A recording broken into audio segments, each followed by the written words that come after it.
ചെവായൂർ സഹകരണ ബാങ്ക് തെരഞ്ഞെടുപ്പിൽ CPM പിന്തുണയുള്ള ജനാധിപത്യ സംരക്ഷണ സമിതി വിജയിച്ചു. 7 സീറ്റിൽ കോൺഗ്രസ് വിമതപക്ഷവും 4 സീറ്റിൽ CPM പ്രതിനിധികളുമാണ് വിജയിച്ചത്. വാശിയേറിയ തെരഞ്ഞെടുപ്പിൽ ആദ്യാവസാനം വരെ സംഘർഷമായിരുന്നു. സ്ത്രീകൾ ഉൾപ്പെടെ നിരവധി പേർക്കാണ് പരിക്കേറ്റത്.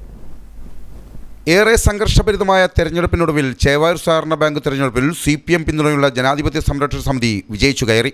7 സീറ്റിൽ കോൺഗ്രസ് വിമതപക്ഷവും 4 സീറ്റിൽ CPM പ്രതിനിധികളുമാണ് വിജയിച്ചത്. GC പ്രശാന്തിനെ ചെയർമാനായി തിരഞ്ഞെടുത്തു. കോൺഗ്രസ് ജില്ലാ നേതൃത്വം നിർദ്ദേശിച്ച പാനലും കോൺഗ്രസിൽ നിന്ന് പുറത്താക്കപ്പെട്ട ബാങ്കിന്റെ നിലവിലെ ചെയർമാൻ പ്രശാന്ത് കുമാർ നേതൃത്വം നൽകുന്ന പാനലും തമ്മിലായിരുന്നു പ്രധാന പോരാട്ടം. ഇരുപക്ഷത്തെയും 11 പേർ വീതം 22ഉം 8 BJP പ്രതിനിധികളും ഒരു സ്വതന്ത്രമടക്കം 11 അംഗ ഭരണസമിതിയിലേക്ക് ആകെ 31 പേരാണ് മത്സരരംഗത്തുണ്ടായിരുന്നത്. 36,000-ഓളം വോട്ടർമാരിൽ 9,000-ൽ താഴെ അംഗങ്ങൾ മാത്രമാണ് വോട്ട് ചെയ്തത്. വാശിയേറിയ തെരഞ്ഞെടുപ്പിൽ ആദ്യാവസാനം വരെ സംഘർഷമായിരുന്നു. സ്ത്രീകൾ ഉൾപ്പെടെ നിരവധി പേർക്ക് പരിക്കേറ്റു. കോൺഗ്രസ് നിയന്ത്രണത്തിലുള്ള ബാങ്കിന്റെ ഭരണം പിടിക്കുവാൻ കോൺഗ്രസ് ഔദ്യോഗിക പക്ഷവും CPM പിന്തുണയുള്ള വിമതപക്ഷവും രംഗത്തിറങ്ങിയ തെരഞ്ഞെടുപ്പിൽ ഇരുപക്ഷവും അരയും തലയും മുറുക്കി രംഗത്തെത്തിയിരുന്നു.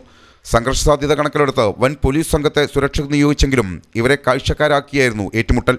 ഇരുപക്ഷവും തങ്ങളുടേതല്ലാത്ത വോട്ടർമാരെ ഭീഷണിപ്പെടുത്തി തിരിച്ചയക്കുകയും ചെയ്തു. അക്രമി സംഘത്തെ ഭയന്ന് 100 കണക്കിന് ആളുകൾ വോട്ട് ചെയ്യാതെ മടങ്ങി. വോട്ട് ചെയ്യണമെന്ന ആവശ്യത്തിൽ ഉറച്ചുനിന്നവർക്കാണ് മർദ്ദനമേറ്റത്. സ്ത്രീകളടക്കമുള്ളവർക്ക് നേരെ അക്രമികൾ അസഭ്യവർഷവും നടത്തി. മാത്രമല്ല ബാങ്കിന്റെ അംഗത്വ കാർഡുകൾ അടക്കം പിടിച്ചെടുത്ത് നശിപ്പിക്കുകയും ചെയ്തു. ശനിയാഴ്ച രാവിലെ 8 മുതൽ വൈകിട്ട് 4 വരെ പറയഞ്ചേരി ഗവൺമെൻറ് ബോയ്സ് ഹൈസ്കൂളിലായിരുന്നു വോട്ടെടുപ്പ്.